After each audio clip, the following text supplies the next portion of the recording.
Hi all, வணக்கம். Tamil food time சேனலுக்கு வரவேற்கிறேன். இன்றைக்கி வீடியோவில் மைசூர் பாக் எப்படி பண்ணுறதுன்னு பார்க்கலாம். இப்போ ஒரு கடாயில் 1 டேபிள் ஸ்பூன் நெய் எடுத்திருக்கேன். 2 கப் கடலை மாவு எடுத்திருக்கேன். இதை மீடியம் டு லோ ஃப்ளேமில் வச்சுட்டு நல்லா நம்ம பச்சை வடை போகிற வரைக்கும் ஃப்ரை பண்ணி எடுத்துக்கலாம். இப்போ இந்த கடலை மாவை சலிச்சு எடுத்துக்கலாம். இப்போ நான் ஒரு கப் எண்ணெய், 1/2 கப் நெய் எடுத்து சூடு பண்ணிக்க போகிறேன்.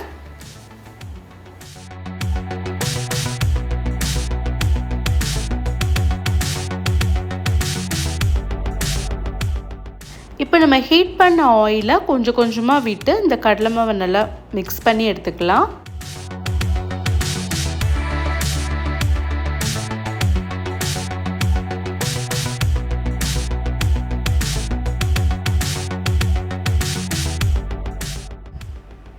இப்போ நம்ம சர்க்கரை பாகு செஞ்சுக்கலாம். 1 கப் தண்ணி ஊற்றிருக்கேன், 2 கப் சர்க்கரை சேர்த்துருக்கேன்.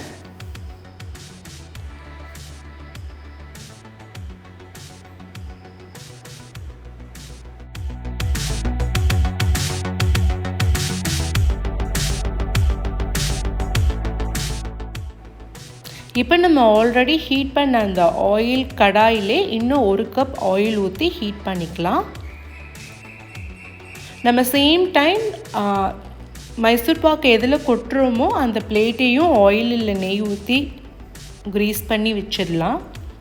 இப்போ பாகு பார்த்திங்கன்னா ஒரு கம்பி பதம் வந்துருச்சு. ஸோ நான் கேஸை சிம்மில் வச்சுட்டு நம்ம மிக்ஸ் பண்ணி வச்ச கடலை மாவை கொஞ்சம் கொஞ்சமாக மிக்ஸ் பண்ணுறேன்.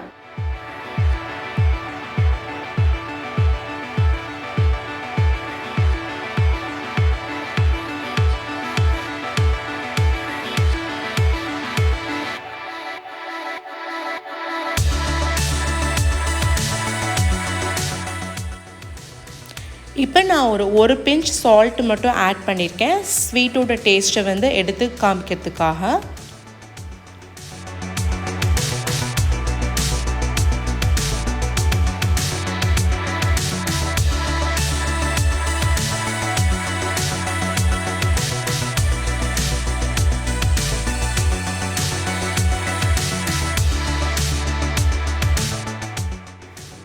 ஸோ இப்போ பார்த்தீங்கன்னா ஹீட் பண்ணி வச்ச ஆயிலை ஒவ்வொரு கரண்டியாக நம்ம கொஞ்சம் கொஞ்சமாக சேர்த்து இந்த மாதிரி மிக்ஸ் பண்ணிகிட்டே இருப்போம்.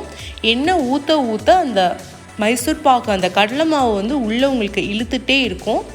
அந்த எண்ணெயை இல்லை நெய் இழுக்க நீங்கள் கொஞ்சம் கொஞ்சமாக ஒவ்வொரு கரண்டியாக விட்டு விட்டு மிக்ஸ் பண்ணிகிட்டே இருங்க. இப்போ இந்த மைசூர் பாக்கோட மெஷர்மெண்ட்ஸை நம்ம இன்னொரு தடவை பார்த்துடலாம். 1 கப் கடலை மாவுக்கு நான் 1 கப் சர்க்கரை, ஒரு 1.5 கப் நெய், அதில் பார்த்தீங்கன்னா நெய் பாதி எண்ணெய் பாதி சேர்த்துருக்கேன். நீங்கள் இதை உங்களுக்கு இனிப்பு இன்னும் கொஞ்சம் வேணும் அப்படின்னா இன்னும் ஒரு 1/2 கப்லேருந்து 3/4 கப் நீங்கள் சேர்த்துக்கலாம். எண்ணெயும் அந்த மாதிரி தான். 1 கப் கடலை மாவுக்கு நீங்கள் 1.5 கப்லேருந்து ஒரு 2 கப் நெய் வரைக்கும் நீங்கள் சேர்த்துக்கலாம். இப்போ பார்த்தீங்கன்னா இந்த பாகுபதம் வந்த உடனே இம்மீடியட்டாக நான் பிளேட்டில் ஆல்ரெடி நெய் தடவி வச்சனால இதை டக்குன்னு எடுத்து நம்ம கொட்டிட்டோம். இது ஒரு 1/2 hour கழித்து ஆறுனதுக்கப்புறம் இந்த மாதிரி பீஸ் போட்டுக்கலாம். அதுக்கப்புறம் கொஞ்சம் நேரம் கழித்து இந்த நம்ம பீசஸை ஒவ்வொன்றா எடுத்துக்கலாம்.